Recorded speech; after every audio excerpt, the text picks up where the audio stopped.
It's campaign and conquests, let's play TT RPGs done right.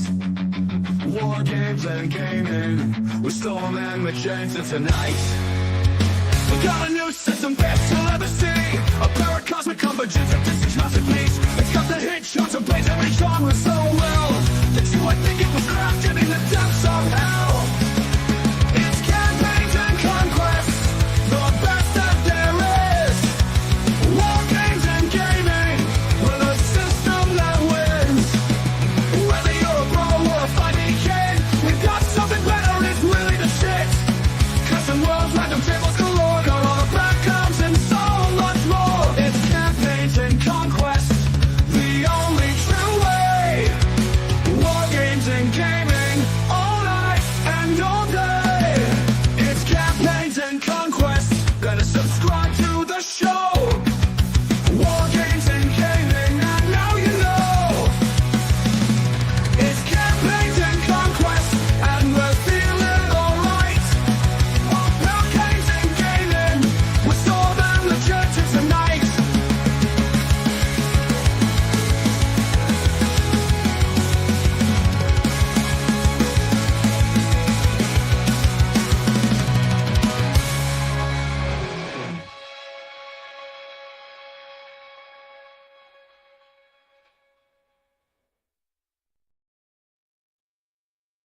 Wow. All right, everybody. Welcome to Campaigns and Conquest, the ultimate channel for wargaming and tabletop role playing enthusiasts. If you're passionate about epic battles, immersive storytelling, and building worlds brimming with strategy and adventure, you've come to the right place. I'm your co host, Magenta, and also joining us tonight is your host, Storm. Say hi, Storm. How's it going, folks? Going good. So, we have an interesting show tonight. Do you want to tell us just a little bit about it? Sure, I'll tell you about it. We're going to talk about rules opacity or rules transparency. Depends, as always, jargon is confusing, and some people use the different jargon to describe the same thing. So you may have heard it in a couple of different ways. Just want to real quick say thanks to Michael for that music. It was Very great. cool intro. I love it. The part about being crafted in the fires of hell, I'm not quite sure what is up with I that. So did I kind that. of, oh, No, I did did you? that. I did. Okay, Yeah, when we were in Lotra, I went down to the Flaming Deeps and I crafted it there there it for is. us. Yeah, Yeah, there you right. go. So, but other than that, I mean, I don't care. I'm not that much of a priss. I just not quite sure if that's a positive or a negative to be forged in the fires of hell. But hopefully you'll Well, like the they are game the once we hottest get it out. fires, aren't they? It's true. That might, so hopefully you'll enjoy the game once it comes out, even though it comes from hell. Blah. So uh, we'll run Um, that again, little intro for a while and see how people enjoy that. So yeah, I'm liking it. My grandson, I got a new trampoline and he was in here bouncing to it earlier. So he thought that was cool. So anyway, before we get too deep into tonight's topic, I hope you don't mind if I take a moment to ask for your support to make this journey even more epic. So please hit that like button, hit subscribe, and don't forget to ring the notification bell so you never miss an update or a new episode. And as always, we thank you for your support, everyone. And especially Michael, thank you for your hard work on that intro. Really exciting stuff. yeah, indeed, indeed. Uh, we plan to make this a more regular thing. We have to excuse us that it hasn't been. Magenta has had, you know, been under the weather to say the least. And now I'm retired, so it's all going to be good from here. This Right. is I'm going to have a lot more time to devote to the show, to all the fun stuff that we enjoy doing. So, yeah, it's going to be something you'll expect to see a little bit more of me. Showing up here and doing the shows and the games and everything else. So, I'm I'm free, you guys. I'm finally free. So, Yeah. So it's been a rough road for us. So I hope everybody just is appreciate your patience in dealing with a schedule that has been a little bit topsy turvy. So, uh, rules opacity, and what exactly is it? I've never heard it called this before. In the I've been going since the late '70s, since disco was a thing, and watching Denny Terrio and stuff. But I've never heard it put this way. So, but I have Sorry, been. Storm. Did no one ever tell you you're never supposed to admit to watching Denny Terrio? It's like it's like with the Bee Gees. No one ever really liked their music, although they sold out millions and they were like the hottest thing going for a number of years. And then suddenly, Bee Gees? No, I never liked them. Yeah, it's So true. bad. Anyway, so you But can't admit to those things. yeah, yeah. but uh, uh, but yeah, it's been a long time. I never heard it put that way. Um, and I've been championing it for about 3 years now. And what it is the idea of setting a player down or potential player, and just learning as little as possible about the game, and then playing it, coming at an RPG or even a war game from the perspective of all you need to do is to put yourself in the role that is being simulated. Now, simulated is a word that a lot of people look as some sort of pejorative in gaming. All I'm saying is that if you're playing, let's flight leader from Avalon Hill, then you're simulating being a pilot in a cockpit of an aircraft. And so all the information about what's going on in the game should be at the level of that pilot. What can you see through your instrumentation or through the cockpit of your plane, or get told to you via communication inside the cockpit? Anything other than that, you shouldn't know anything about. And as far as how the missiles, just to carry this analogy further, lock on and all that, only know what you would know from the perspective of a pilot. Well, it uses a radar system to locate the target and lock and all that. But what you don't need to know is the mathematics behind how the game system simulates all that. Let uh, Mhm. the GM do that, and simply you inform them that you are engaging enemy fighter, again, to carry this analogy, with your Phoenix missile, Sidewinder missile, whatever it is, and and they'll tell you what happens after it leaves the rail of the wing. Are you saying the GM does all the calculations for you? You just roll the dice and they go, wow, it was a hit or it wasn't, or you Right. did this or that. Mhm. Yay. Yes, and Where that have you been means all my life? Oh, exactly. I it was when I've proposed this sometimes in the past on social media, and it's been an interesting replies that I get, and some of it may be my lack of articulation, because people say, "Well, how the hell you play a game without rules?" It's not that you're playing a game without rules; it's that you're letting just think of the DM as the AI in a computer game. All you're doing is you're telling your tanks or your planes or your ships or your people or whatever it is where to go, and the AI or the programming, more accurately, is calculating things and just giving you the information, via rendering it on the screen. Same thing here. That's all. So I kind of like this idea partly, and this may be for an unconventional reason, or maybe not the same reason that you might like it or that others might like it, but I think to me, it kind of it keeps you from having the temptation or inevitability, I guess I would say. It's not necessarily a temptation. But if you're playing a game where you know all of the rules, you can end up just playing the rules instead of playing the game. Do you know what I mean by yeah, that? yeah, Where you're yeah. basically just it's kind of like when we played Empire Earth, one of my favorite strategy you know um strategic war games on the it's a PC game obviously, but one of those where you build up, civilization building game. Hi, Um Kelly. Hi Kelly, welcome. Good to see you. Um, sorry, I lost my train of thought now. You were I talking do have to about get my arrow. Empire Yeah, Earth and yeah. how to play the exploit the situation because you Exactly. got. That's Mhm. how I to be fair, I like to talk about how I bested you in that game because I did discover how to exploit the rules. I mean, that's how I did it. I'm not a superior tactician to you. You're better at mixed arms kind of forces. You got better strategy. You're faster with the mouse. All those other ways. That look You worse or were better? always, huh? It looks a little bright, doesn't it? Sorry to A interrupt you. little bright. I don't know. But You're suffice talking it to say that basically you should have won every single game until I discovered some exploitations of the special powers of the civilization in the game and figured out a way to work them to my advantage.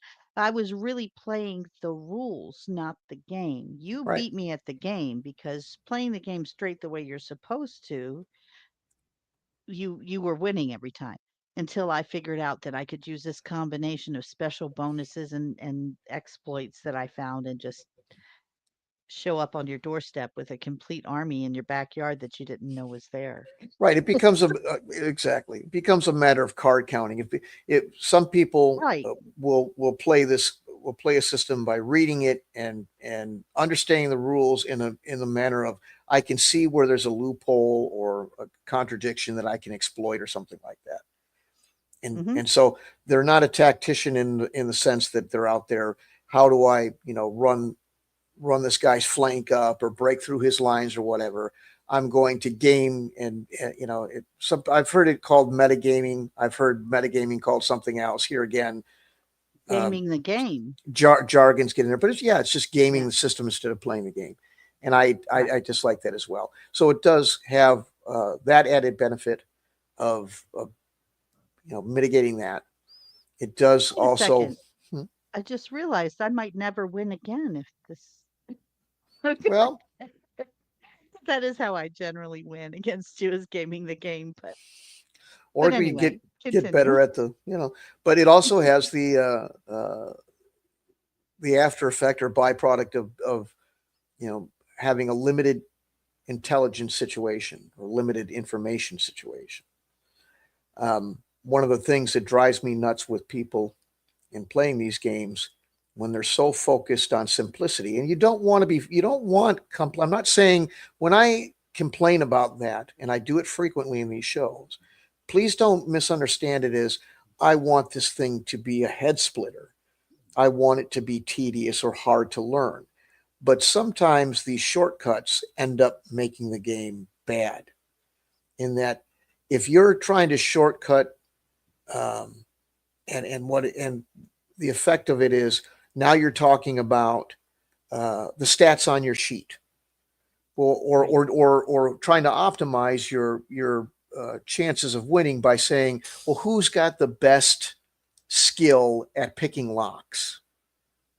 Because we want to put our best foot forward, and so people start perusing their character sheets and going, well, I got a 3d6, anybody got higher than that?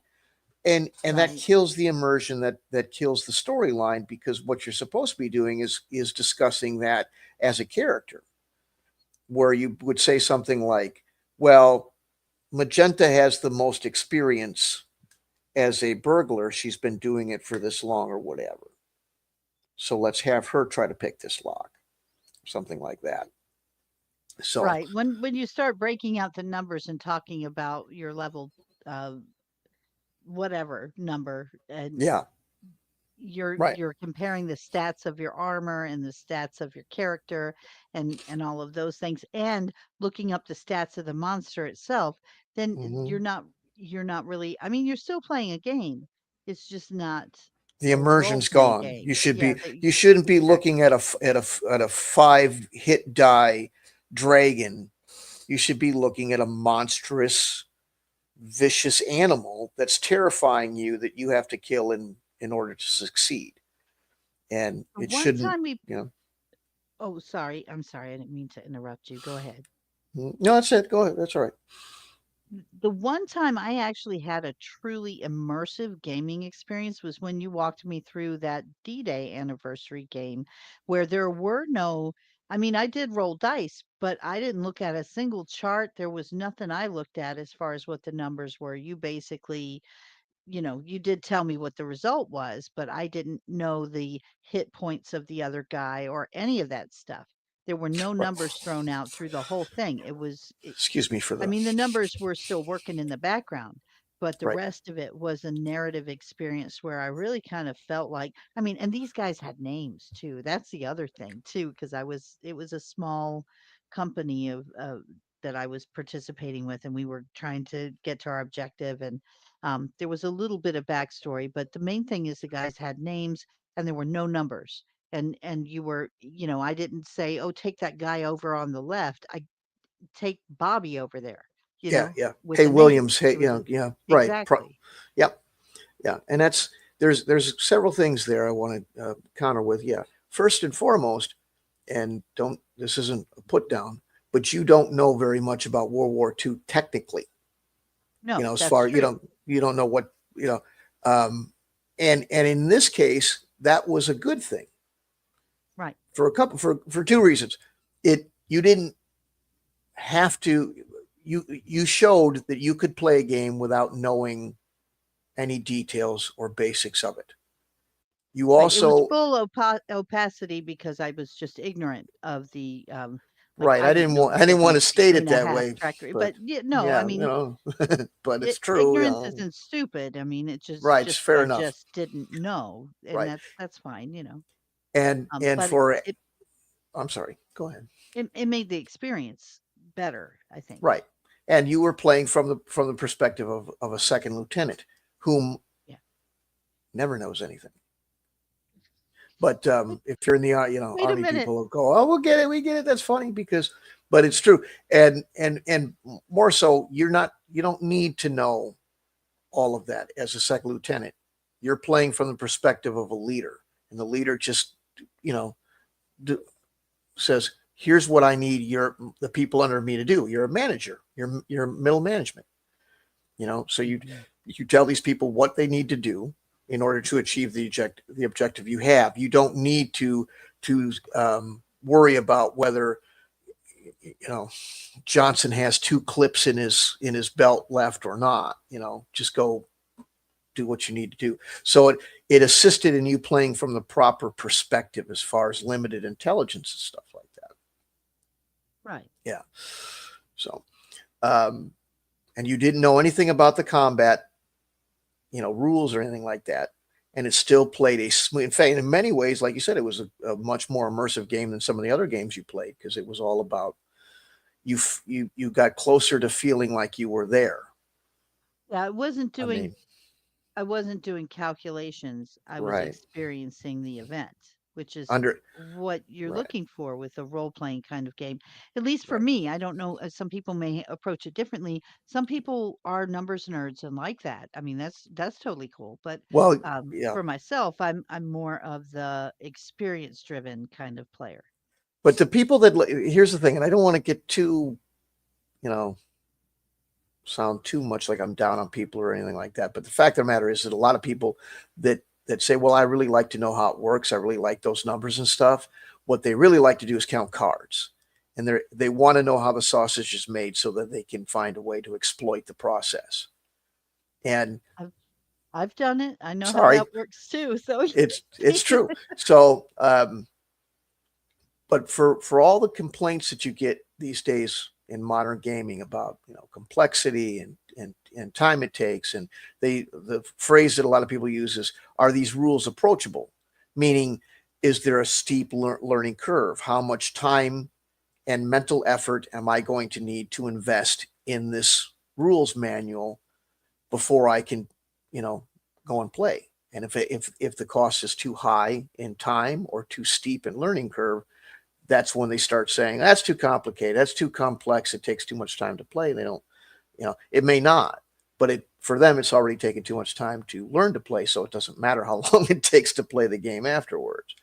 And one the thing and I know I'm new to all of this, but one thing I've noticed about people with the saying the complexity and the time it takes to play is that Einstein was right in the theory of relativity that 5 minutes of your hand on a burning stove, it seems to take forever, and 5 minutes of something you love, it goes by in a flash. So it's really kind of part of that when people are talking about that. I think they mean it's this particular way this game is played is boring. So it seems to take forever, drags on because it feels like it's and one of the most boring parts is if you have to sit down with an encyclopedia of rules and conditions, and if this happens, then you have to handle it this way, and all of these contingencies that you have to learn before you even start to play the game. So for that side, I'm going to come down on I think I'm pro opacity. If you pin me down, that's where I would fall. Well, here's the thing about this stuff is that it doesn't matter if you use this system or this approach. It doesn't matter that the game itself may be or to you would be complex. Right. I this is like this is much like computer assisted. A lot of people, I always used computers to assist because mathematics, even if you're good at it, it can be a little bit of a lift. And there used to be a lot more of it in some of these games. But once you got past that, the games were interesting to play. So now what people say is they have, they go, I don't want to play it at all. Whereas I go, I don't have any, I really want to play this. So I'm going to find a way to do it instead of just go, I don't want to do it at all. So I would use like spreadsheets and stuff like that on my dad's laptop computer when he wasn't using it. And that would assist me. And now what we're talking about, and I would present this to people. Hey, let's play and we'll just use a computer. And they go, well, shit, if I have to use a computer, I might as well play a computer game. If the game is so complicated, it requires a computer to assist it, then it must be too complicated to play. Now, the second one I could kind of see because the people that said, well, if a computer's got to be involved, I might as well play a computer game. You probably want to play a computer game to start with, and that's okay. That's your preference. But for the people who said, well, if there's a computer involved, then it's too complicated to play. I would say at that point, who cares? If the computer is there to alleviate that complexity, now the complexity shouldn't be an obstacle. The tool is handling it for you. You're not lifting the log and carrying it across the yard. Now you've got the wheelbarrow. It shouldn't be that big of a deal, right? So now for whatever reason, everybody's always, not everybody, but a lot of people have always balked at computer assisted tabletop gaming. So You know the why I alternative, disagree with that? This is going to sound weird and funny, and you guys can call me weird. I don't mind.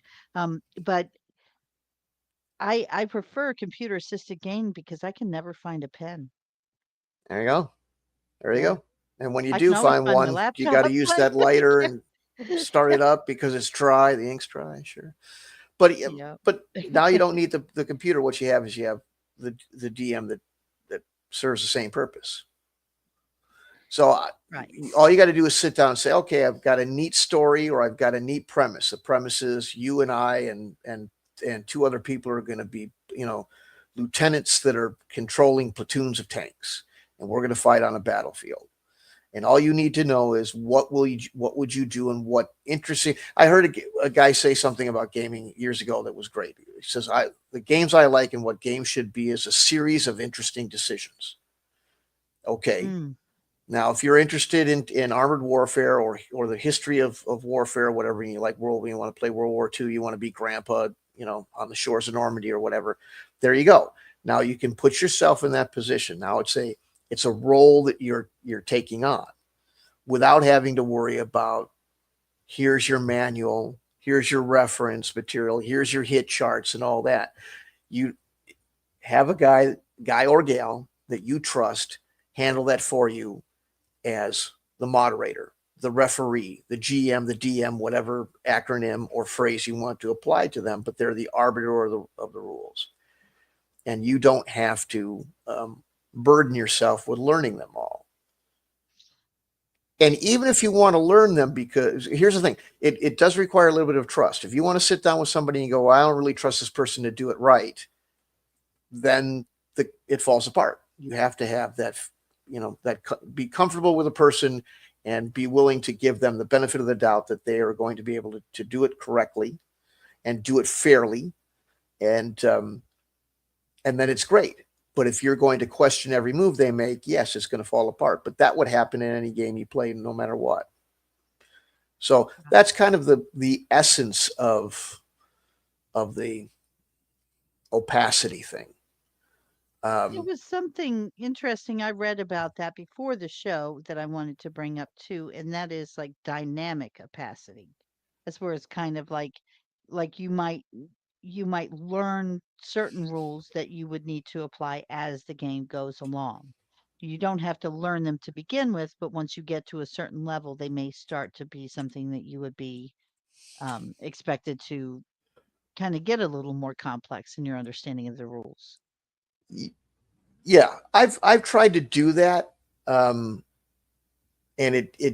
well, what I've tried to do is I've said, here, let's just sit down and start playing, and you'll pick it up as you go. Now, again, I don't want to sound like I'm harping on anybody, but I had an individual that I tried to do that with, and it didn't go well. What the individual hadn't told me is that he had a little bit of a learning disability. So, and that's fine. You can work with people, but if they have that and they don't tell you, you know what I mean? So he couldn't keep it straight to go down the path and be taught things as they went. So that's okay. So went and wrote it out for them and did what they call program instruction, which is kind of a modified version of what you're talking about. People that talk about program instruction is where you play a little bit, you read a little bit of the rules, and then you go play an example to show how that little bit of the rules works. Like an introductory tutorial for a new right. game. And then you Yeah. go and do the, so you start with the basics, then you move to the intermediate, and then you go to the advanced. Now, a lot of people have talked about that, and they go, I wish more people would done that, and that's or some people will say that's what was missing from the past. But interestingly, 99% of the war games from the late 70s and 80s that I played had that system. An intermediate, a basic, and advanced. And a lot of them had a kind of, don't go any further from basic until you've tried to play at least, use scenario one, which was usually an introduction scenario, and play that out using these concepts. And then go learn the rest, and then go back and play this or another scenario that is a little bit more in depth and adds in the new concepts and the new features. So, but what I think what you were reading about with dynamic is the way of just when you hit a position in the game where the rule comes up and you haven't learned it yet, teach them as they go. And that's what I tried with the guy, and it fell apart. But I think that was more about not his fault, but I think that there was that barrier that did that. So it'd be interesting to try it with somebody else. No offense to the individual who's never going to listen to this anyway. Right. Because he's passed away. God love Oh, him. yeah. I'm sorry to hear that. So, but it just was. And he finally goes, I mean, it's something you don't go waving around to people. So he just didn't really, but yeah, you learn as you play. It's an interesting concept. Some learning disabilities can be learning advantages in the other contexts. So that's right. And when you wrote it down, when I did the classroom program instruction for him, it worked like a charm. Yeah. But when we all have our own unique way of learning and processing information. So I think that's right. A lot of stuff we call, it can just be that somebody has a different method that they need to learn. Well, he was dyslexic, so yeah, that can be a huge barrier. My brother Anyway, has issues with dysgraphia, which is the I opposite. don't He know what can that read is. fine, but he can't. His writing, he would flip. He couldn't keep the letters straight when he did handwriting. See, it's Um, which the school actually, when they discovered that's what he had a problem with, they actually got him a typewriter to use, which oh, was, cool, cool, cool, cool. yeah, made a There's ways huge around it. difference. And Sure. he went from struggling to get his assignments done All to right. completing them no problem. So Mm-hmm, hmm. a So, tool is sometimes what you need. yeah. Mm-hmm. Yeah. So, anyway, um, some of the high rules opacity situations that go on with characters like Magenta mentioned is the way that you teach them, or the way that people learn them if they're learning on their own. But fog of war, incomplete information. Um, with RPGs, a lot of times that's telling only the people. Like uh, last session I just had, the party went into town and they all went to different places. We're going to go shopping for this. We're going to go look for that. And three groups of people in different places. So, I stayed in an elven treehouse. It was awesome. right. Now, here's what we would have done back in the day with that is we would have had individual discussions with the different groups, and the people in the other groups would get up and walk away. They would go play their electronic pocket football game. They would go check out the shelf full of my toys. Or a little bit later in life, they would walk outside and maybe smoke a cigarette. Don't smoke, kids. It's bad for you. But that was the reality, or do something like that. They would occupy their time briefly. Um, Now, people today go, well, that just makes it run long or whatever. Well, whatever. But it was the way to keep things interesting, and dynamic and immersive, because if you only know something, uh, then you should be the only player that is told the information. Otherwise, other players will um, artificially act upon information they don't have, and it kind of ruins the immersion, and it can ruin the gameplay too. And even more so if it's a war game, where for years people talked about well, these games are okay, but the whole God's eye view of being able to see every piece on the board like it was chess, um, they don't play out very well, and it's a kind of a big flaw. And it was right. And I remember for years people trying to find mechanical, electronic, all sorts of fancy little ways to try to get rid of that by um, putting papers in. I saw one guy took a bunch of match boxes. There you see a match book, but farmers matches, as they called them, that were made out of wood, came in a box, and the box would slide out like a shelf, and the mat. You know what I'm talking about, right, Magenta? Hmm. And he took a bunch of those boxes and made like a cubby hole, a shelf of cubby holes with them. And then you'd say, okay, this tank is in sector. You take the map and divide it into little squares, and each square would have a box, and you'd match it up. And it was kind of a clever way to do it, but it never really worked out as well as just having a person who would willingly be the referee and keep track of that stuff for the other two players. And that in essence would make them kind of the human version of an AI, and keep the fog of war and keep the information out of the hands of players who don't have access to it for a variety of reasons. Same thing with RPG play. But that's a type of high opacity, and this encourages discovery, immersion, realism, and in wargaming, it's if you've never done it, try it. And if you're a war gamer, not I don't know how well this works with skirmish war games like Warhammer and stuff like that, but if you're a historical war gamer, you play large tank battles or large space battles, try doing this. It'll it'll change your life. You'll never want to go back, because the immersion, the tension, the tactics, everything is a completely different level when you add that in. So low opacity is the opposite of that, and uh, Do where you have any of those pictures of when you showed me like Panzer Blitz back in the day, with all the chits all stacked up and everybody's like they're about to they're about to engage right along the enemy lines, but you can all everybody can see where everybody else's forces are. You may yeah. not be able to see all the detail in their stack of troops if they're a pretty tall stack, but you could at least see how many they've got. If it's a towering stack of these little chits, each one a unit in their army, you know that they've got a pretty well formed army, and you might be in trouble if you just have a little, single company or something. Hmm. Yep. So yeah, you can see them coming from very far off. You know exactly Yes. where everything is. And Hmm. I mean, ideally, you're supposed to pretend you don't, but how There's do no way you not to do it. not Right. know? Yeah, there's no way not to know what you know. Right.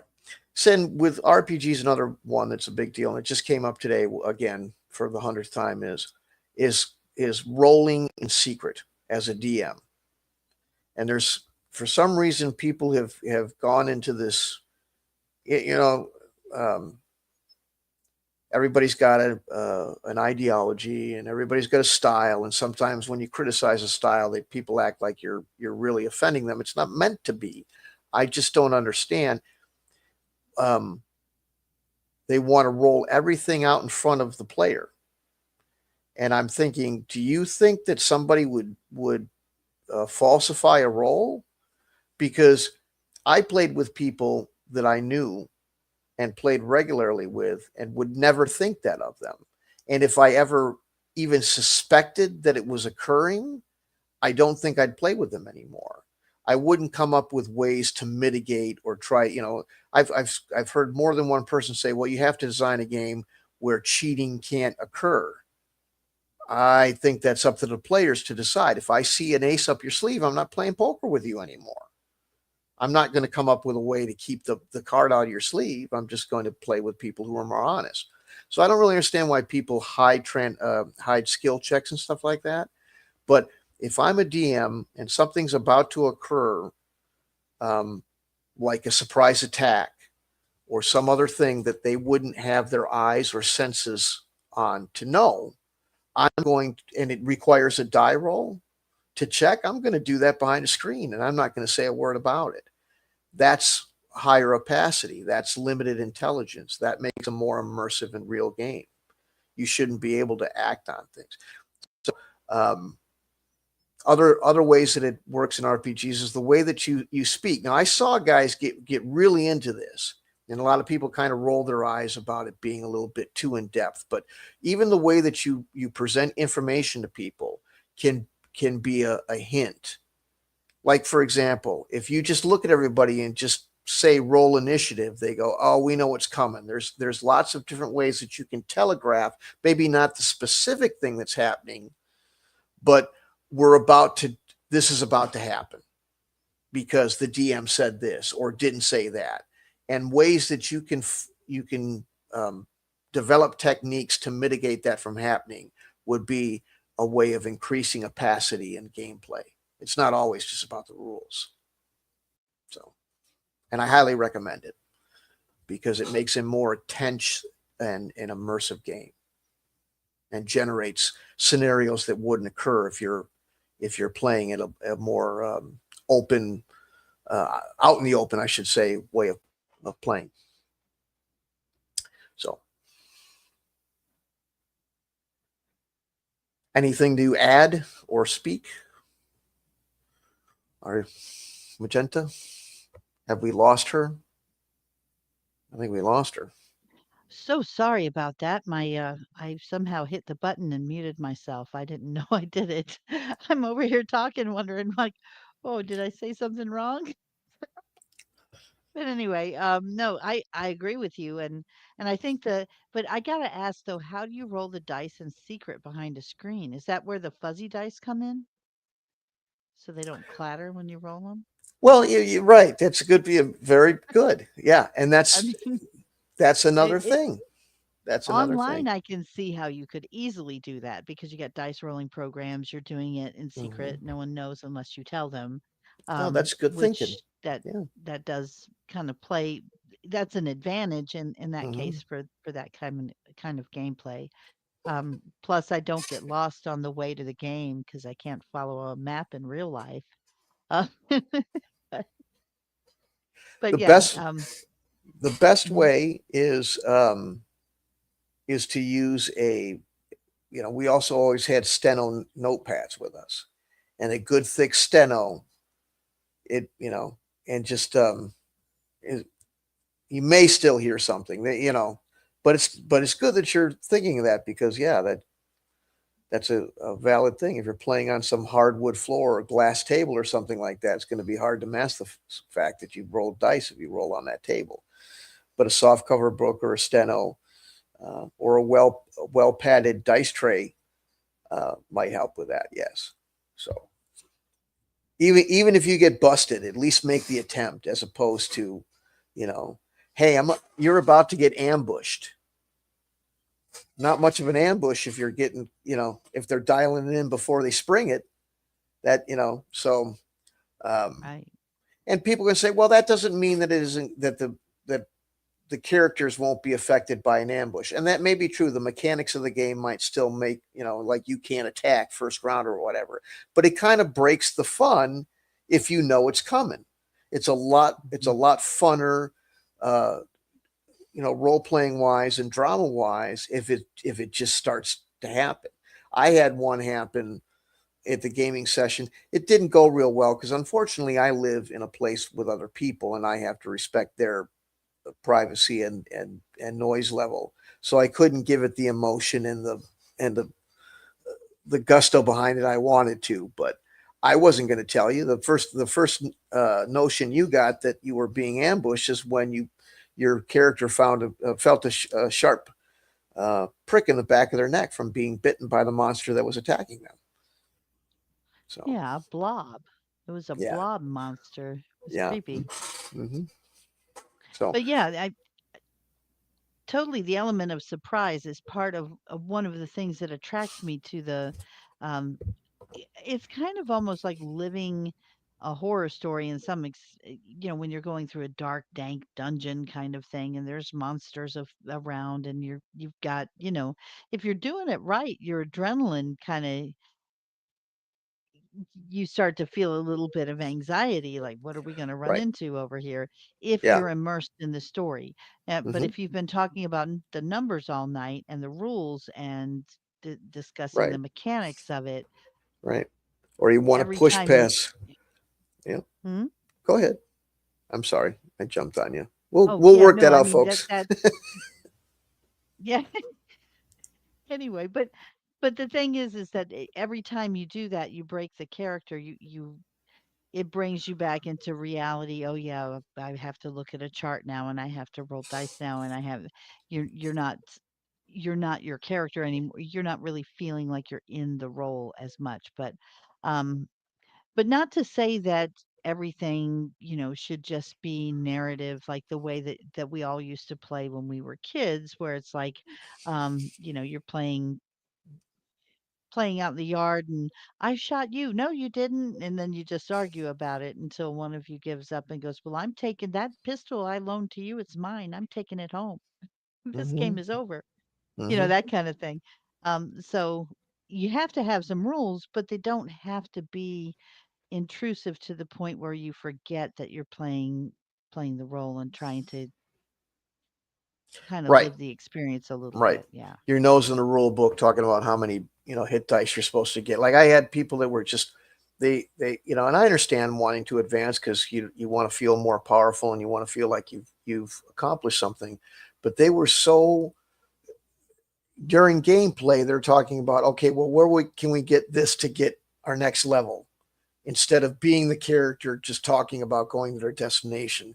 They're talking about leveling up and how many hit dice they're going to get, and we haven't even gotten there yet. We haven't even crossed the threshold of. They were near attaining a level, and it kind of broke the immersion and didn't make it very fun because instead of playing the game and role playing, I'm in there giving tutorials on uh, what feats they're going to gain when they change their level and all that sort of stuff.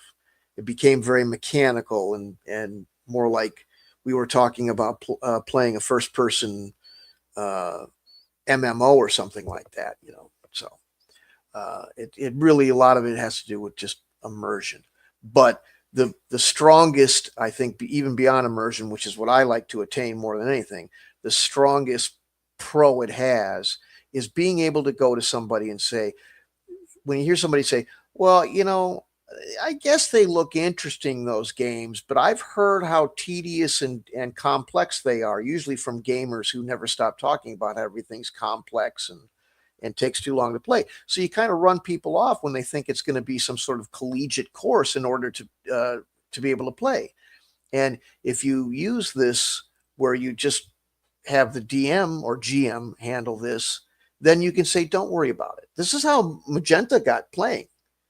For Yeah, years, I I brought think these things up, and she didn't want any part of them because she would say, wow, that just makes my head spin looking at what you're doing. And we said, oh, just yes, sit down and try to show me play. a few charts, and I was like, "I'm out of Yeah. here. No, And we if I said, have to don't worry learn about all it. that, I'll never remember all of these stats on how Sure. far that tank can fire or how many movement points it has or Yeah. and it like I'm working, I didn't have the time to learn all that stuff or get into it. So, Hmm. yeah, no, that didn't seem to appeal to me, but when you take all that stuff away and you get down to the competition and the actual experience of challenging yourself to try and meet a goal that might seem unattainable or does involve some risk, because as I learned when my very first character died horrifically at the hands of a terrible Wookiee hopped up on drugs. It was awful. But anyway, but I got another character afterwards. We got better. But Right. that kind of thing where you can just begin to play and then realize that it's fun. And then as you get into it, you learn more of the rules or you're guided through in a way that that maybe you don't have to know. I don't need to know every single monster in the D&D monster manual to play a game and have fun. In Yeah. fact, it's better if I don't, Yeah. because then I can be surprised, and surprise is one of the best elements of the game, Hmm. rather than like I know exactly what to expect around this corner. That's not as much fun for me. But Hmm. Yeah. And she learned how to play as we went. yeah, I went and talked about the fellow with the dyslexia, the poor, but she did it. We said, just here, we'll teach you enough so that you know the basics. This is, it was a dice pool system, point buy. So explain it, walked her through how to make the character as far as what die to roll and for what reason, what choices to make. Here's some basic stuff about how you resolve, you know, hacking a computer or trying to break through a wall or shooting a pistol. Real basic stuff. Okay, I got it. And the rest was it just when it came up, we did it and then we explained why and how. And okay, now I know. And we went forward from there. And so hmm the best part of this is the potential for growing your player pool and the hobby as a general if more people start to learn that or get the idea that, hey, I don't have to learn all that. I don't have to buy all those books and read them before I can play. I can just sit down and take a whack at it and see if I like it. yeah. So, A- um, As a newbie too, the other thing is there's an intimidation factor. When you know everybody else is throwing around terms like THACO and you don't even know what the heck that is, and you're like, and even after it's explained, you're like, what? I don't really get it. Why is that necessary? All of these kinds of things are complex, but if you admit that at the table, and sometimes the reception you get is like mockery, it's like, well, okay.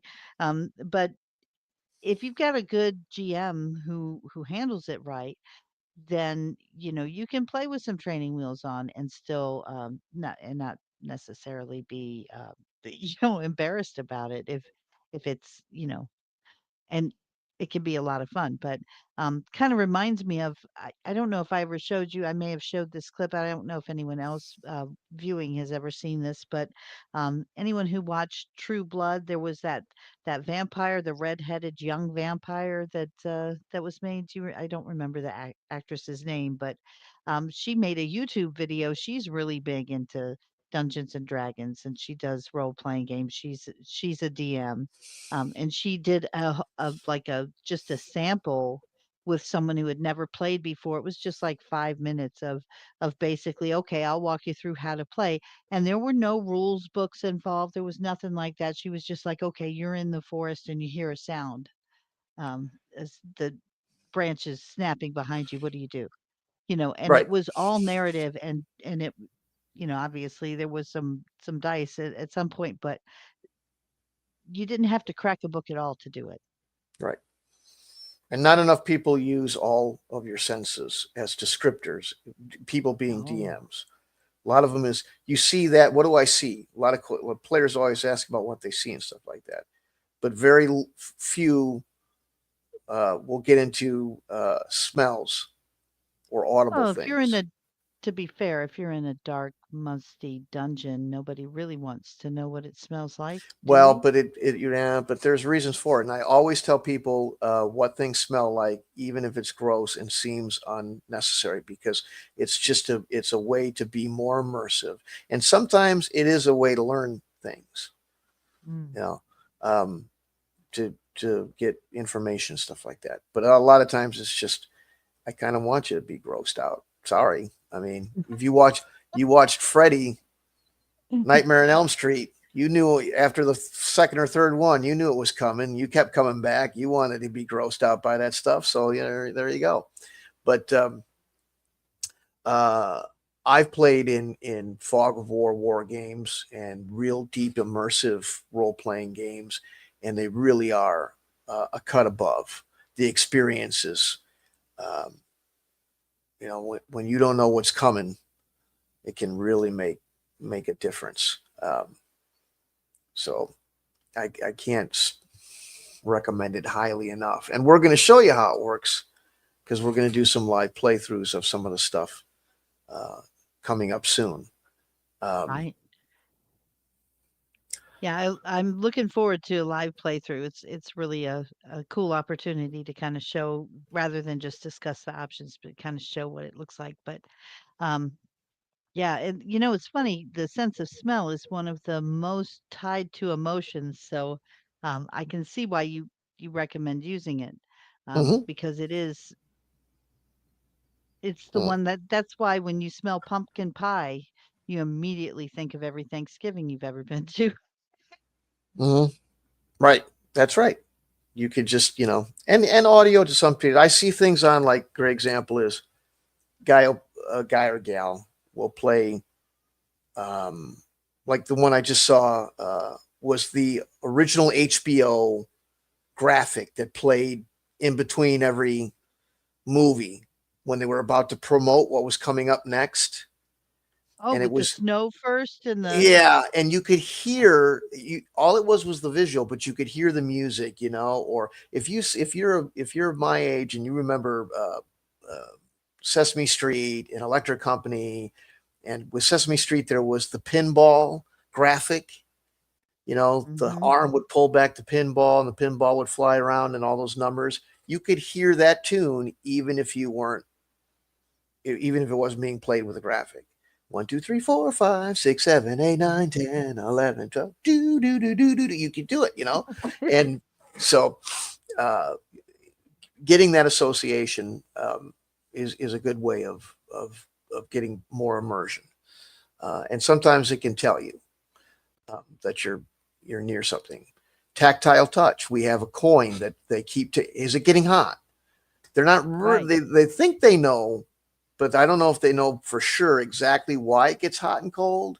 But they're always, is it hot? Is it cold? They're always feeling this thing for tactile touch because it's become it's some sort of barometer or tracking device or something, and and I they're I check. thought it was getting hot because we were on the right track. Uh-oh, maybe I better rethink that now.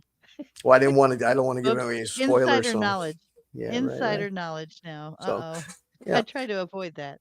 but dynamic opacity isn't always a good thing. There's times where I think a lot of the tournament based skirmish miniatures like 40K and their derivatives probably, I know they have fog of war if you want to play that way, but in their tournament sections and things like that, having somebody hiding stats from you when you're playing in a competitive field or just learning, it's probably an option that you want to switch on um, for people in those games specifically. I'm speaking of that you'd want to switch on after somebody's a veteran, and not when you're playing competitively.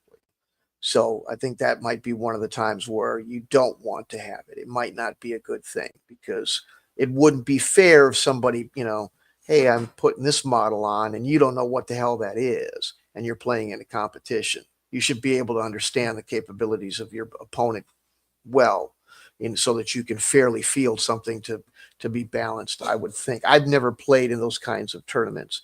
I take that back. I played once, but I didn't give a shit, and I really wasn't into it, so I didn't pay any. Pardon my French, but I always found those kind of things a little bit, at least at the place I was playing at, a little bit. I I didn't hate to care, tell but you, but that was not a French word. what's that? The Oh one yeah, you right, used, it wasn't French at all. right. Um, so, uh, and there's you if you take the definition to its complete literal sense, there'll be games that have both games that uncover information as you progress, or I mean, technically, maybe memory. The game, remember old memory? You'd flip the thing and then Oh, flip it yeah, back and then look for that. Yeah, concentration. back. Yep. Stuff like that. Is that what it was called? We always call it memory. Was it called concentration? Whatever. But that one. Either Um, one, both. I've heard both used. okay. Um, so, but in general, I think that if more people embrace this, you'd have more people playing because for folks that could just sit down, enjoy an evening of play where they're in an imaginary world making interesting decisions based on that role, as opposed to having to make a lot of very uh, uh, difficult and mechanical decisions based on rules and texts and stats. I think that would be a very attractive thing for people uh, that are new. So, Mhm. I agree with you 100%. And I would love to see the gaming world. It's one of those few places left. And now I've worked. I've not a Luddite by any means. I've worked with technology for quite a long time. But I will say my experience with it has been a bit mixed, and I have noticed that people will let screens come between them. I have walked into my living room where my when my daughter and grandkids are visiting, and not a single one of them is looking at each other or saying a word. They've got headphones on, they got screens up to their noses, and they're just isolated in the same room with each other, but completely isolated.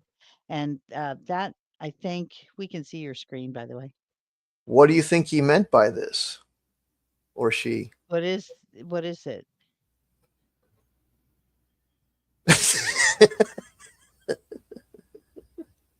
Oh, the guy on the left. Okay. So I see that. Okay. Um, who is that posted that? One of the people that follow me. What it says? Let's get it. Let's give them a plug. Dragons Beyond RPG. Dragons Beyond RPG uh, Oh, cool is name. a zero edition, which means OD&D retro clone, um, and it is for Awesome. sale on Drive Through RPG. So everybody check that out. and Very cool. mhm. And I really do have pointy ears like that for the record. No, I'm kidding. I made that up. But yeah, I mean, these kinds of games, these role-playing games are uniquely social. In today's world, I think I think we've kind of gotten away from doing that. And I think there's a part of us that is born to crave that social interaction, no matter how much we might want to get away from it, or maybe we're doing it over a telephone or through a computer instead of face to face. It's still, we crave it.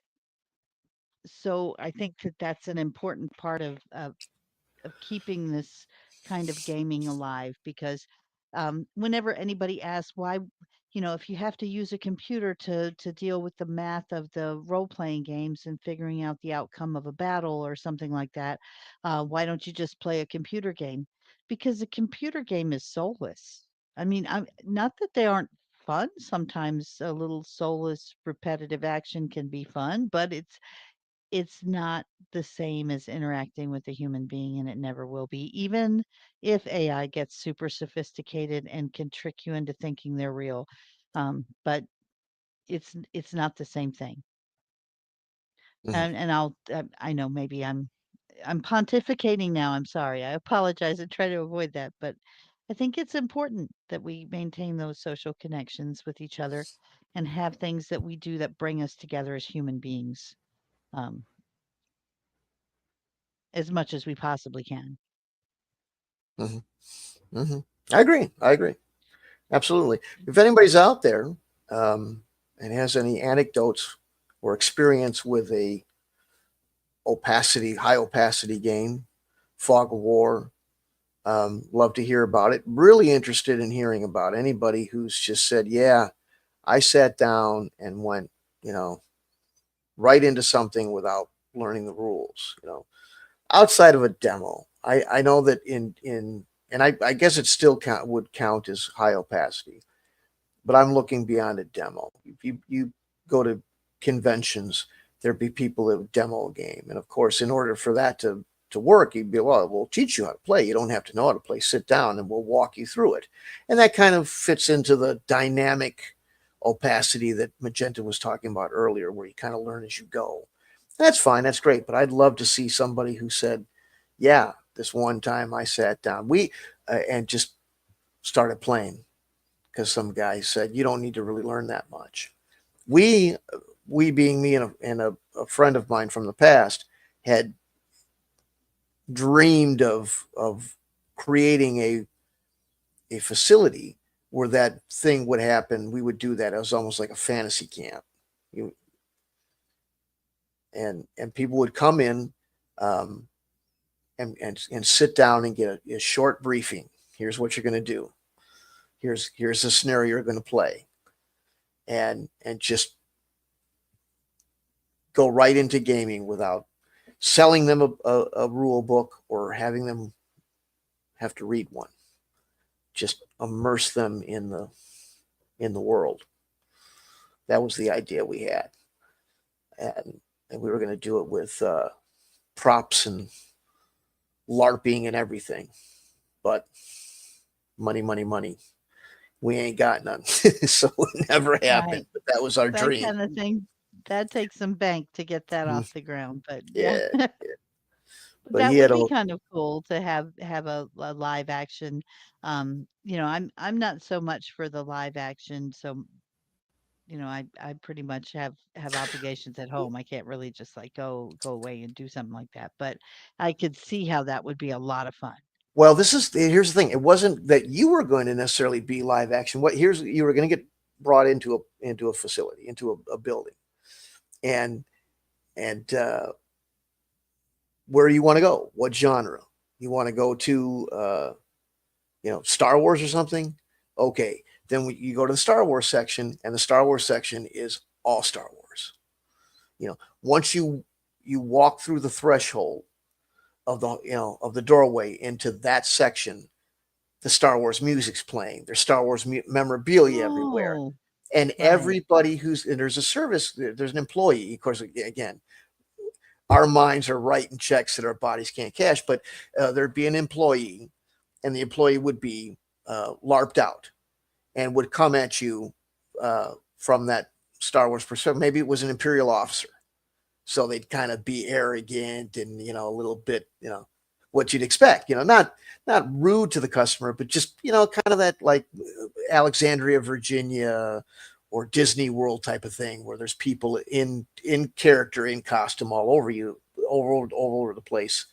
It'd be that kind of deal. Maybe you want to go play World War II or some other military type of thing.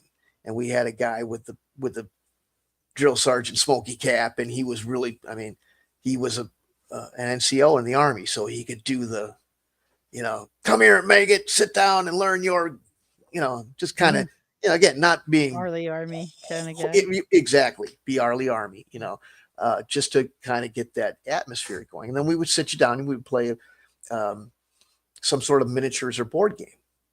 So that was the That intent. would be kind of cool to have immersive game rooms and yeah. But the I whole could deal, see that. Mhm. Mhm. the whole deal was is that you don't have to learn anything. Just tell us where do you want to be? Do you want to be a race car driver? You want to be a firefighter? You want to be a fighter pilot? You want to be, where do you want to go and how do you want to do it? And It's we'll like set you fantasy down. camp. Like fantasy camp, right? But Yeah. we're role playing and wargaming, exactly that. And you don't need to learn any more than these basics to get you going, and we will handle the rest. That was Mhm. it. And I still, I mean, a whole building and all the props, and as neat as that would be, it's not, it's not financially realistic. But having some, you know, uh, online version thereof where people can come and play these games and drop the whole oh god, they're so expensive, or I couldn't find that one because it's 40 years old and they want $300 for the book on eBay, and that's all gone now. Now all you got to do is just come to us and we'll do the rest. We'll sit you down, we'll give you the basics, we'll play through the scenario, and you don't need any of that material um, to do it. And you can do it online with other Sorry. people. That's the Sorry. Well, spiel. I'm currently engaged in a full-fledged battle on over here myself with my cat who has decided that my feet are food. Hey, stop that. A lot Uh, of them like to do that. So, but that's I. Do you think we've given it? You got any uh, added uh, statements or sections of this that maybe I haven't covered fully or correctly? I Any can't other think of questions? no, I mean, I just an observation maybe. This reminds me of like back in the and this is again showing my age, sorry. But back in the day when you used to have full service gas stations and you would pull in and they would pump your gas for you and they would check the oil in your car and wipe your windshield for you so you could see and all that kind of stuff. Yeah, That this kind of what you're describing kind of reminds me, and the whole experience too is kind of like that, where you're it's a full service kind of gaming experience where right. you don't have to learn the encyclopedia of the game rules first so that you prove that you know it before you get to play it. You Yeah, actually play and learn as you go, and have someone else dedicated to making sure that the rules are kept to, that the game is interesting and fair for everyone, and that it's a enjoyable experience. And the thing that I think too I wanted to go back to was how there is a difference between complexity and opacity too. It doesn't have to just because a game is opaque on the rules and you don't really know what they are, it doesn't mean that it makes it more complex. right, It can be any level of complexity. It's just that you're not thinking about the rules. You're thinking about your character's role in what's happening in the moment yes, of what's going on around you in the right, game, right, and right, what decisions you're going to make is not based on what you think the rules might be, or how many hit points you think you have, or someone else has, or any of that kind of stuff. right, But more, right. There, what's the best decision, and then you'll find out if it's if it was right. the right one or not. It's relevant to what you're trying to put yourself in the position of. If again, if you're a race car driver and you play a race car drive game, you're going to have some, status sheet in front of you, and you're going to have some rules for how do you get to go as fast as you're going, what happens if you miss a gear, and all that sort of stuff. And that'll Mm. all have to be explained to you if it's in the rules, and how what dice you roll, and outcomes and all that. Or you can just, I know role playing and race car games aren't terribly popular. I wish they were more so, because I think they'd be fun to do. But just as a matter of analogy, now all you have to worry about is, did I get through those gears smoothly? Is the car not broken down?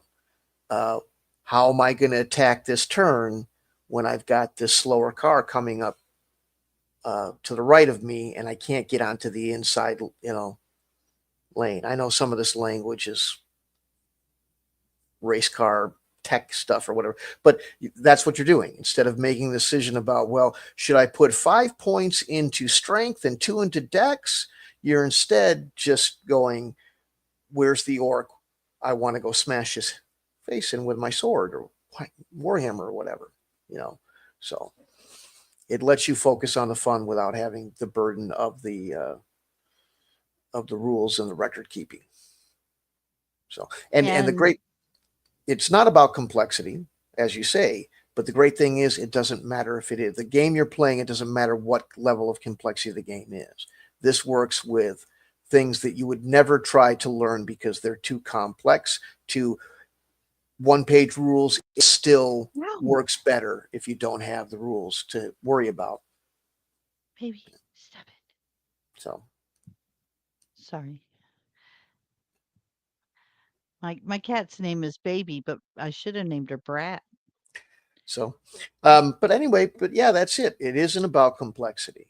Um, it's about anti-complexity. It's about simplicity. It's about making it as simple for the player, a new player, or even an old player. Even if you've played these games as long as I have, take this approach. It changes everything. You may have learned 3 or 4 role playing games over the years, and you go, well, I want to try something new, but I don't really want to. I don't have any more room for more memorization of a whole new catalog of games. Stop. Don't worry about it anymore. Come and play the way we play, where you don't have to learn Call of Cthulhu. All you have to do is, not that that's the most complicated one ever, but you don't have to learn it. All you have to do is be the detective, or the scientist, or the cop, or whatever, and just play from that perspective. Um, you say what you want done, the results will be computed for you, or uh, the 2 hit or whatever will be computed for you, and the results will be given back to you in a thematic way. Instead of reading, there's another thing like wargaming. Instead of, I rolled on the CRT and I got a result of AR. Well, what the hell does that mean? Well, that means attacker retreats. You won't get that.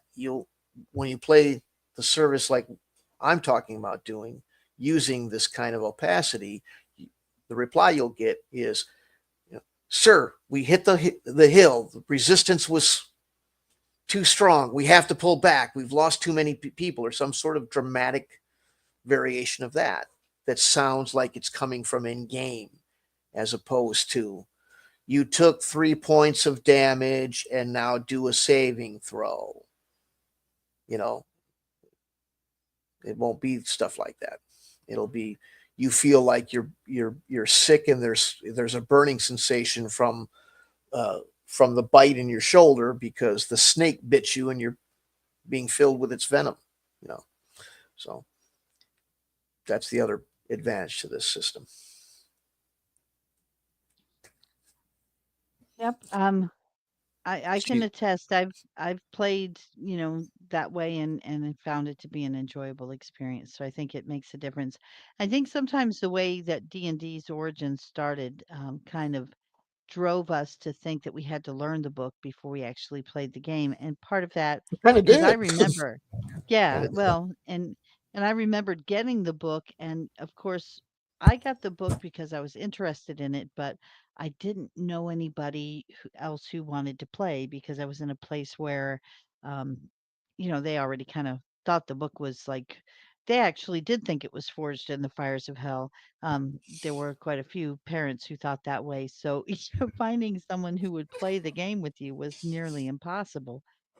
So and to because I was still interested in it, I basically kind of looked at the pictures in the book and the rules, and it's like, yeah, that would be really cool to play, but I didn't really ever get a chance. So I don't think that's unique to me either.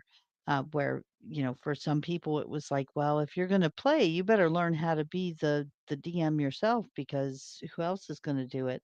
Um, so I think that's kind of part of why so many of us are folks who know those rules in and out. But I never did get a chance to play it, so I just kind of, I lost interest eventually. I didn't stick with it until picked it back up again when you introduced me back into gaming. So um, Mhm.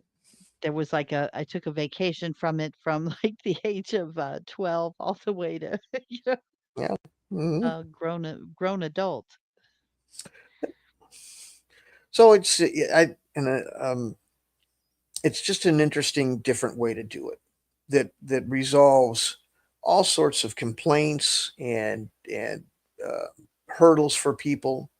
Oh, I don't like the way this is done, or rolling for two hit in this game is too tedious, and whatever it is. Now you don't need to worry about it. Just I'm shooting my gun at that dude. Okay, you missed or you didn't, and you'll just get the explanation back, and leave the bulwark to us, and you know you can just be relaxed and play the game. So we're going to show you how it works. We're going to, and if you want to try it yourself, uh, let us know. We're always looking for people to come up and participate in these things. So we've got Magenta, who's going to play one with us. It's going to, well, with me for your entertainment. It's going to be, what's it going to be, Magenta? You get to choose. Oh, You're well, on I the think we spot. yeah, I think we kind of talked about doing a Star Trek game, but I don't know. I kind of like the fantasy games myself. So something along those lines would be cool too. So, can I have some time to decide or we could take a poll. Anyone wants to comment, let us know and Fantasy. it could be fan choice. How's that sound? Okay. Well, yeah. you know, Little dragons and, I like that kind of stuff too. Old school classic, but I'm Okay. flexible. So, what I'd love to hear is what our viewers would be most interested I'm going to in count the seeing ballots and like I live in California. So, no, I don't care what you play. That's fine. Yeah, I would love to see what they want to say. What do you want to see as a viewership? I'm joking around because I am partial to Star Wars, but I can do without it. But I, but I anyway, so whatever you want to, whatever you want to see. But we'll do one um, where you can see how it works. So preferably eh, the best example though to be accurate and fair is to do something that you're not familiar with. And while you're familiar with the Star Wars RPG, you're not familiar with the Star Wars gaming elsewhere. And to really show how it works, you know, it should be something that you've never done before. But of course, it you you've only played a couple of these, so that's a long list. So there's a lot to choose from. It doesn't have right. to be Star Wars, but it should Yeah, be that Star that Wars. is that's a pretty long list. Yeah. But I think that what I would be interested in doing, and this might be a good time to remind everybody once again, we do appreciate and we need support to survive and to keep these shows coming. So please do remember to like, share, subscribe, click that little alarm bell so that you get the notifications and all of that. So that would be most appreciated. And also, if you want to comment on what what your preferred genre would be, or if you want to join and play, sign up on the community on the YouTube channel, and express your interest there, and we'll be happy to You can help. sign up right on this page right here. There you go. Okay. Hey, I feel like I'm okay. That would be cool. I'd be okay with that, really, honestly. But but seriously, I would love to know what our listeners would like to see most. If there's a specific game that you would love to see played that way, so that we can, kind of highlight that for you. Just put it in the comments, and we'll take a look at those and see before our next show. We're going to be having these coming out more regularly. Right now, this is just the first week since I have newfound time to devote to this, so I don't want to commit too early in advance until we've worked it out the calendar and gotten some details worked out on that. But expect to see more of us, and I look forward to seeing you guys again when we do our next episode. All righty. All Uh, right. what else is happening there? Should we get? Should is? Oh, we got enough time. Um, Okay. real quick, there is a Greyhawk going on. It's on Sundays, Yes. but I would love to have it on any other time than it's happening now because it keeps butting up against some guy that one of the players. And I understand it's I'm not ripping on, but he's got a job. He's taking care of him, his family or whatever. God bless. But he keeps running up against bedtime because he's got an early shift that he's got to go to. So I'd like to move it off the bedtime edge so that we don't, the guy keeps looking at his watch. Hey man, I got to go. So, but it's a great Greyhawk. I've got a Star Trek one shot that I'd love to have people play. It could lead into something greater. I've got Star Wars coming out of hyperspace and a lot of it, 5 different Star Wars campaigns. If anybody wants to play any of those, I even have Dawn Patrol, Patton's Best, you know, um, RPGs versions of those. Um, I have what else? Oh, there's a one about North mythology. Oh, Norse Norse mythology. mythology. I would love to play Wow, that did I one. screw that up? Yeah, Norse mythology. I Norse, have that yeah. one. It's a historical. Um, it has some historical backstory, but it also has the mythology in it. So those are the only. Oh, I mean, BattleTech. I have a BattleTech and a Dark Sun um, domain type of play, if anybody's interested. So, and it sounds like hello, Tony. It Hi, sounds Tony. like if nobody votes, she'll probably pick fantasy, and if we do that, it'll probably be in Mysteria. Mysteria. Okay. Or the Norse thing would be okay too. Well, that's a AD&D RPG one shot. But I do have a Dark Sun domain, Okay. which is um, a, a kind of post-apocalyptic fantasy realm. Magenta is not familiar with it, but it came from TSR. It's um, it's a very Mars-ish terrain-like planet that had gone through it. It actually has been burned out by the use of magic. It's like Oh, that could what be if interesting. what if nuclear Armageddon happened, but not nukes, overuse of magic. So, and that's a domain level type of game that we could play too. So that's really better with the full 5 players. It's not necessary, but it is better with the full 5 players. So if anybody else is interested in it and wants to jump in, that'd be great. Um, so, and Yeah, again, that sounds good. learning curves are low and it doesn't take all day because it's split up among several sessions. Cool. Anyway, Yeah, I think That's if we could find other players who would be interested in doing that too, and knowing that you don't have to learn it first, we'll just get going and start playing. I would love to do that. Yep. If that's what we get people to do, or the Mysteria, or the Star Wars, Star Trek. Tell m- But tell me about Mysteria. What's that about? it's one of the campaign uh, continents, worlds from D&D, and Hmm.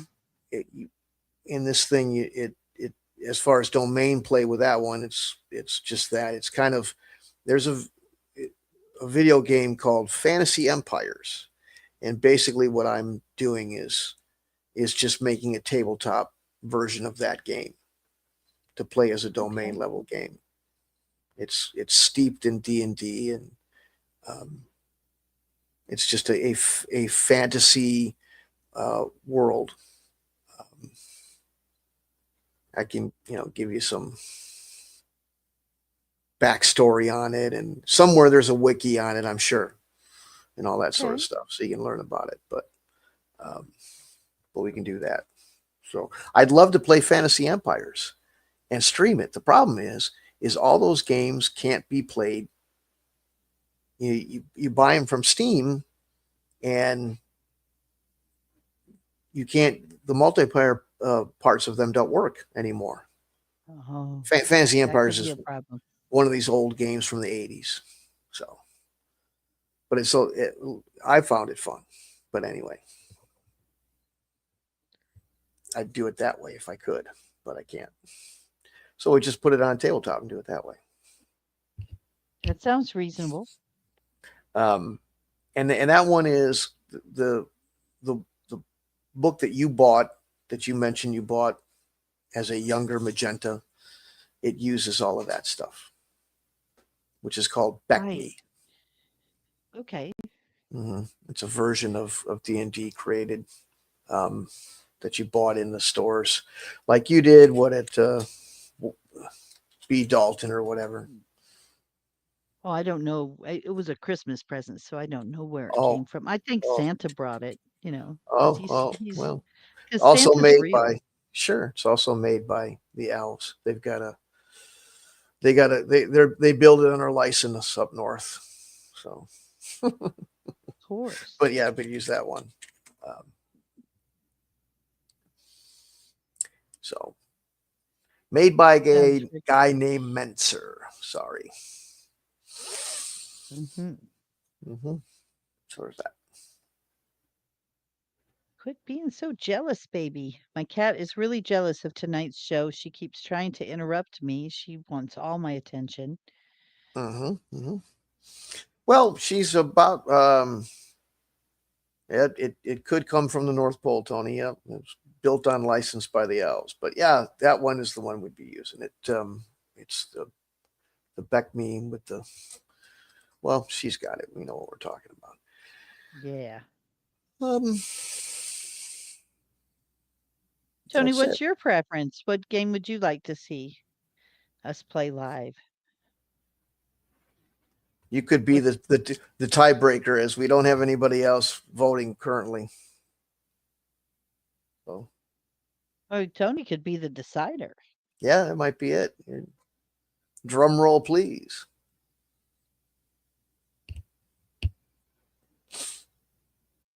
It, Oh about a 7 to 10 second gosh. delay for him to reply here. So, but Oh, that's okay.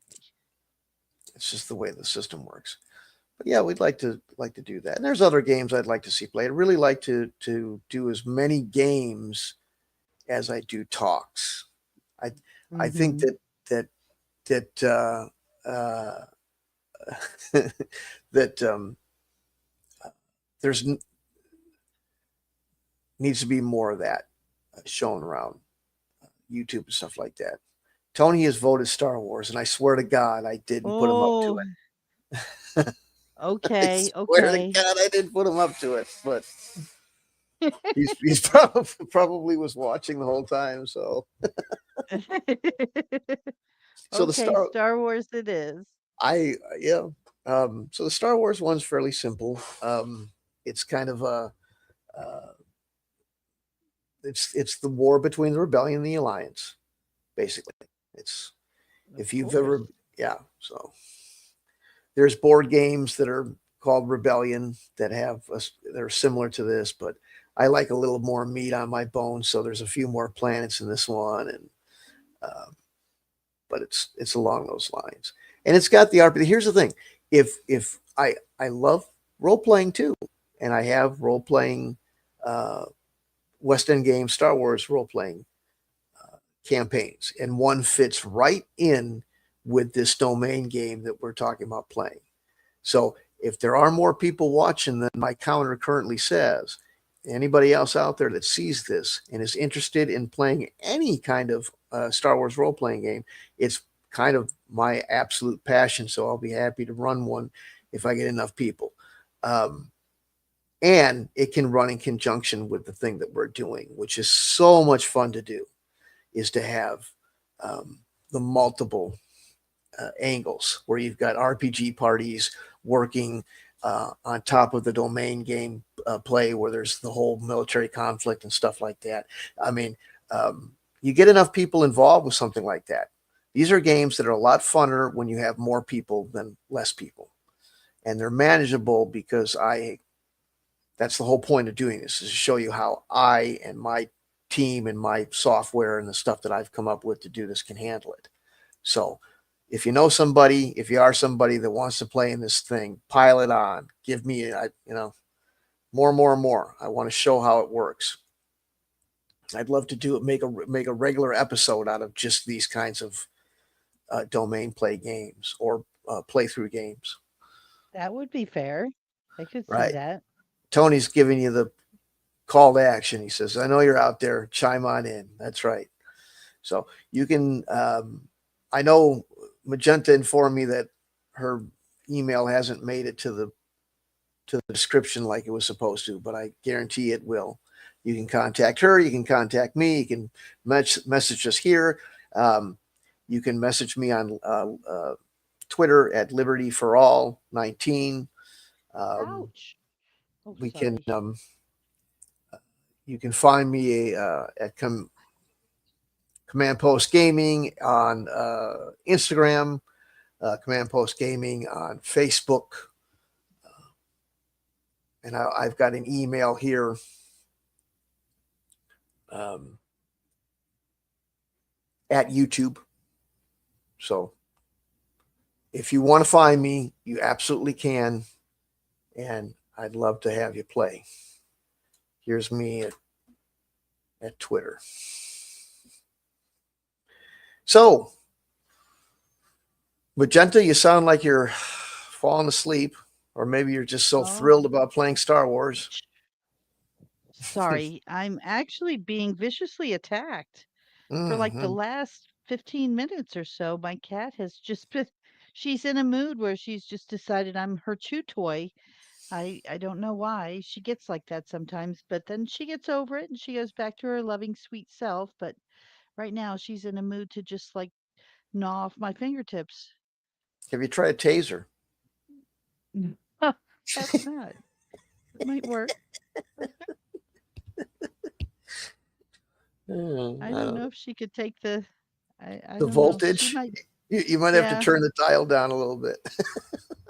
I love animals and I wouldn't hurt one. I'm just teasing. yeah, Um, no. I'm afraid to, honestly. You know that kind of scenario where you attack someone with something, and if it's not lethal, then you've just pissed them off worse. that's right. Yeah. Yeah. Yeah, yeah. Vengeance is the kitties. Well, anyway, I think Mm. we've covered everything. Um, so we'll let Robin have go 30 rounds Uh, with her cat or whatever here and move on. yes, yes. I think I might have to. I don't know. She might need a real chew toy or something. So I Throw her might a have to bone. deal with that. But yeah. Give her a dirty sock. Oh goodness. Oh Okay. yeah, but I'm glad to be back on the show and had a lot of fun discussing this, and I'm looking forward to the game. And Tony, thanks for the suggestion. So I do enjoy Star Wars. I mean, we played a 2-year campaign with Star Wars, so I think that was kind of why I was looking to do something different. But I did enjoy the Star Wars, so we could do that again. I'd be up for it. Um, Although Star Trek is good too. I don't know why Star Trek doesn't get the attention. So I cool yeah, though. yeah, I don't know. Sci-fi doesn't seem to do well on social media. At least on where I see, it doesn't get a lot of love. Um, Oh, I've got either. I've got the Star Trek. The Star Trek um, domain that I have is tied to, because I like to do that. I like to tie them to the RPG and make them. So I have it tied to the one off that I made not too long ago for it for the FASA Star Trek. I don't play a lot of modern RPGs. I don't have the money for them, so I play the old stuff because I've already paid for it. that But makes sense. Get your yeah, money's worth. right. I know it. I don't have to learn new stuff, and I don't have to fork out a bunch of money for it. So go with what you know. But uh, Shadow of the Hidden Sword is about some. It's kind of a typical Star Trek TNG type of story initially. There's some things going on in the Romulan neutral zone. There's been some incursion and some distress calls from the area, Ooh, and you're it's sent the in. Hmm? Kobayashi Maru. Yeah, You could just reprogram the computer to let me win. so you're sent there in your Constellation class ship called Magellan. It's it's early TNG era type of stuff, and you're supposed to investigate and see what happens, and it goes from there. So any further description becomes a spoiler, um, So but I it could can't. be Magenta, Captain of the Magellan. Yeah, as hilarious as that name combination would be, yeah, you could do that. Yeah. I like it. Hmm. So be nice to have a whole a party that was big enough to handle the entire bridge crew. But you know, these days you're lucky to get three. But if you get enough people, love to play it. So, uh, but it can be tied in with the or the domain thing that goes with it or can go with it. Really depends on. I mean, you can play it anyway, but the intent of the thing is if it goes in the wrong direction or the right direction, depending on your point of view, uh, it being the one off, it the sequel to it is the campaign, the domain campaign game that I have for it. Right. Well, I'm on board. I'd love to do that. So our mission between now and when we actually do that is to see if we can all get bring at least one friend and see if any of them want to play the game. We can To have a larger group and really do that. So and picking a time would be good. So suggestions, open to suggestions for that. Um, we'll see what works best for everybody so we can make sure the maximum number of people are able to view when they want to. Um, but yeah, that could be cool. in the spacious, yeah, this lovely space. I wish I lived in this place behind me, but it's not real. It's just the backdrop.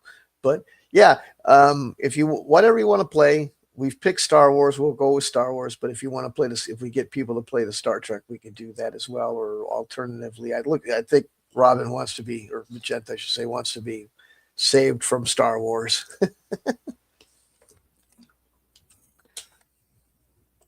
I don't think it's her first choice. So Well, yeah, but I'm not opposed to it either. I do like the Star Wars movies. I like the Star Wars genre itself.